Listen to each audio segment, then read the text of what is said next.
Okay, hello. So what we're going to do today is reproduce this effect. I'm going to go through my setup here, how I came up with this effect. So I'm going to fracture this box, right? Let's turn on the wire shaded mode.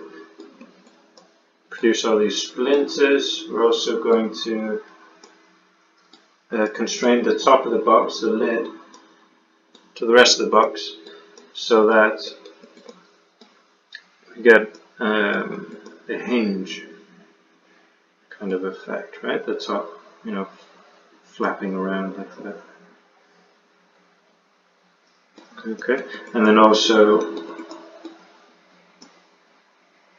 we've got so that the wood is constrained together. All these pieces are constrained together initially by glue constraints, which when they break they are converted into soft constraints, which allows them to stay together and not fall apart completely. So we get this nice kind of bending, stretching behavior, which is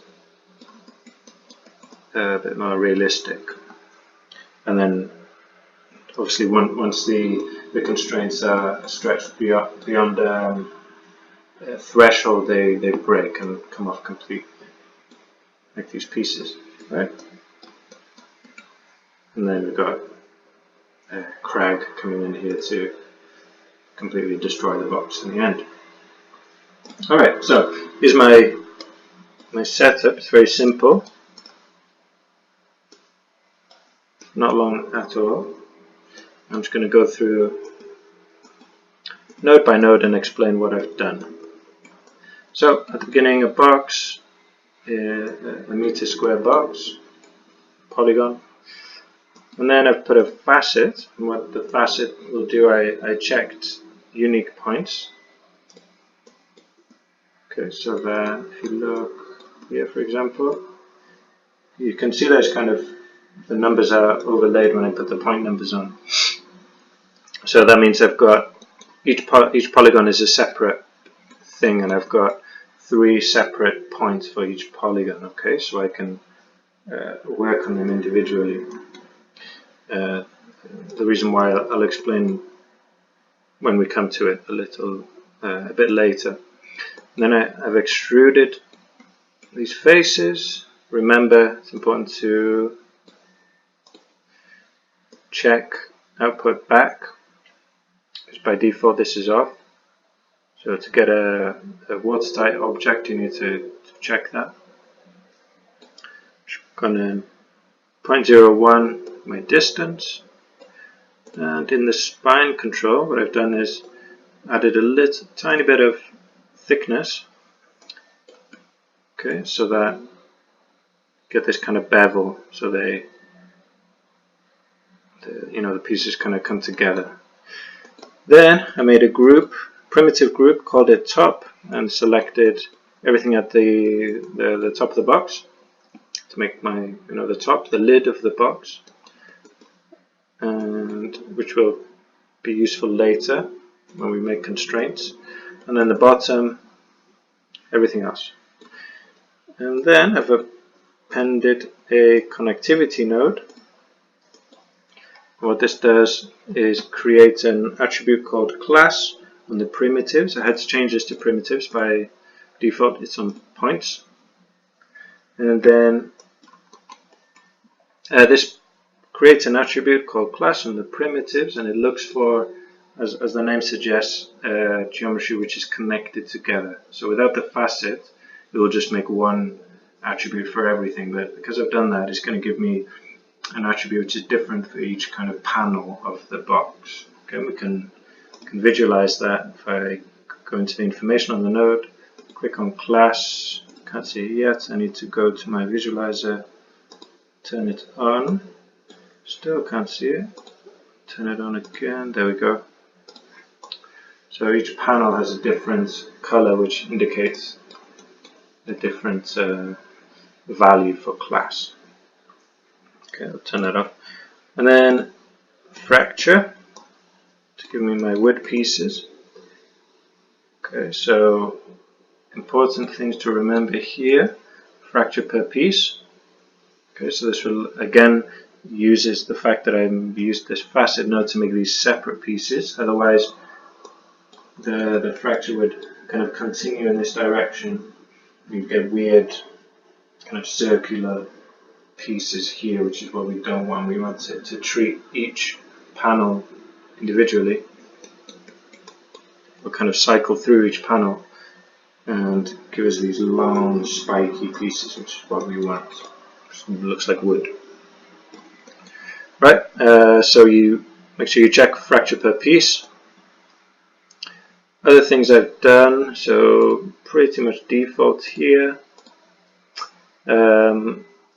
I've checked create proxy geometry, and I made this pretty small. Okay, so if we take a look at that proxy geometry, go into my, just take a null. You can see it's kind of hard to see what it's done. Maybe if I visualize the name attribute, turn this on again.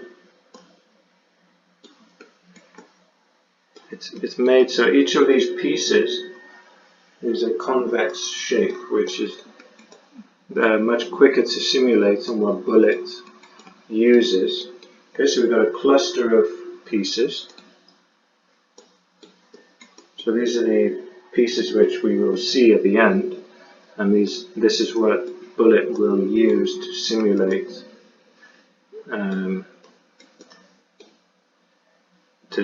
the pieces of wood. Okay. So next, constraints. It also generates constraints for us, this node, which is good by default. However, these constraints connect the center points of each piece, of each cluster in this case. We don't want that. We want the constraints to go between the edges. It's just more realistic, right? If I do that, maybe we can see it better. So each constraint here has a point at the center of each cluster, but I want the constraints to go between, to connect the edges of the pieces. So that's what we're doing here. We're taking all of the constraints. We're not specifying a group because I want to do it to all of the constraints, and converting it into surface points. Okay, then we make the hinges. So here, turn off these visualizers. Here I've made a box, a bounding box, so that we only select pieces along this one edge. So this is where the lid will kind of pivot around. And then I've selected hinges from the connection type. Length at 0, I've given it a name. Hinges can be anything you want, but something that makes sense. And then we're using these two groups that we made here, so that we only create constraints between the bottom and the top. Okay, I don't want constraints between pieces in the bottom. I want them only between the bottom and the top. This I've changed to 2, so we just don't have too many constraints. We don't need so many. It'd be quicker to simulate with less. That's it there. And then we need constraints between each of the panels. So by default, as this is the fracture, it produces constraints between each panel because we're going through, if you remember, we're fracturing per piece. So it's taking each panel, fracturing that, and then creating constraints here. And then I'll go to the next panel, fracture that, create constraints. So we don't have any between the edges here. So that's what we're doing here. Okay. Also, we don't want to connect the top. We already have our hinges, so we don't want to, seal it along the edges. So input group is the bottom. I'm giving it a name, connectors. This there by default. You can call it whatever again. Again, I've changed the constraint how many.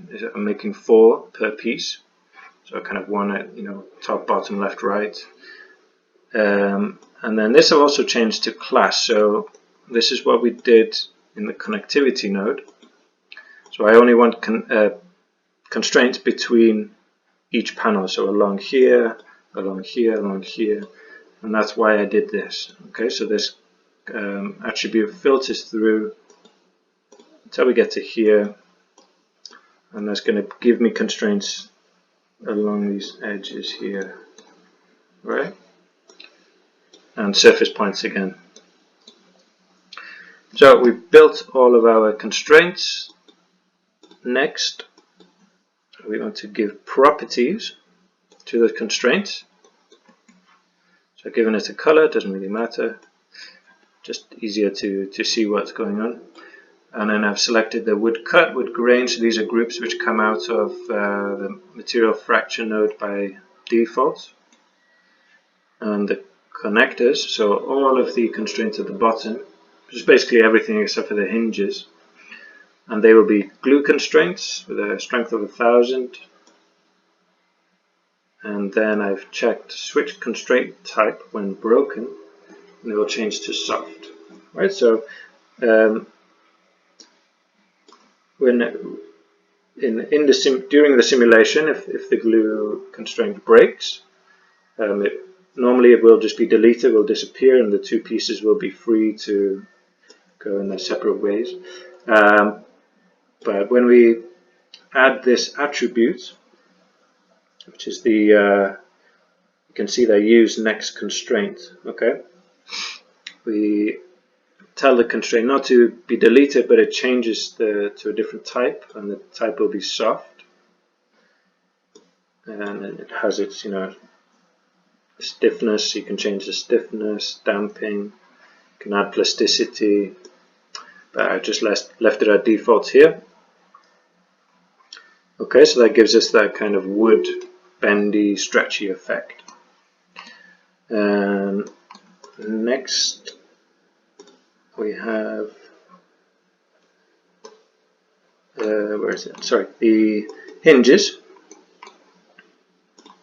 Done that as well. Oh, sorry, the hinges here. So they're going to be hard constraints. So we don't want them to break. To be able to break, they'll be hard constraints. Color, give them guide scale just so we can see them. But what's important, very important, is that we change this to position only. They only constrain the position, so the kind of rotation is allowed to swing freely, and that gives us the hinge effect. Okay. Next, Houdini configure. What have I done here? Well, I've done nothing here.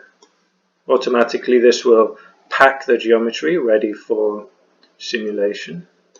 Something I often do when you've got small pieces, the collision padding by default is 0.02.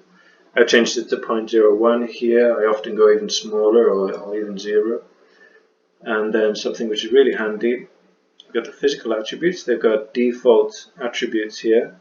So I've set this to wood, plywood, and this affects the density, the density and the bounce there. You can change that if you want. And the friction also. And then I've used this RBD pack just so that gives me one output which I can transform, and then I can put the box. I just basically wanted to move it up here, away from the ground, and then I have it unpack again, and then I wanted to add some velocity. Well, in this case it's W. This is angular velocity, so that I can get it kind of spinning. Just some kind of random numbers here, to be honest, just to kind of get it spinning in some kind of direction is more interesting than just straight. So this will make it spin, and then in this wrangle on points, I've given it some velocity. in the negative z, so it's moving at 15. And then we connect it up to the bullet solver. In the bullet solver, okay, we connect up the geometry, the proxy geometry, and the constraints. Inside here, I've given it 2 sub-steps in the advanced area, so overall sub-steps. What else? 20 constraint iterations. And what's important is in collisions, you need to, because we've got animation, okay, from the collision geometry, we've got this this kind of monster coming in with a hammer, and it's animated. You need to change the object type to deforming static objects. Okay. Make sure we add a ground plane. We need a ground plane so that everything doesn't fall through the ground. Forces is all the same. Nothing has changed here. I believe it's all default. Okay, and then I've just taken this test geometry, Krag, made him a bit bigger, transformed him into position so that he matches up with the box simulation. I used a time shift, and here we've got some simple code or an expression to move his animation 215 frames forward so that it lines up with the box. Okay, just kind of pushes it forward in time. And then here just a sphere for something for the box to collide against, some color. Merge them together. Assemble node here to get so that packs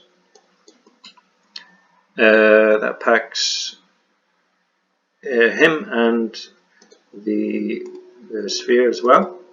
Ready for simulation. Put it all together. One more thing I've done here in the constraints. Okay, we're taking the woodcut and wood grain, so that's everything that's holding these pieces of wood together. When the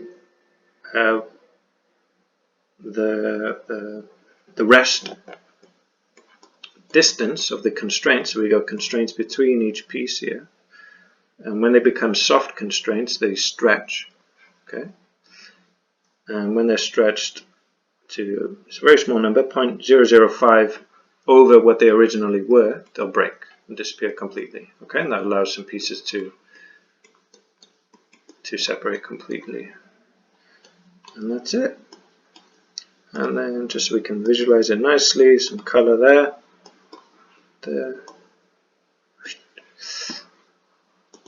And we get a nice sim. Awesome.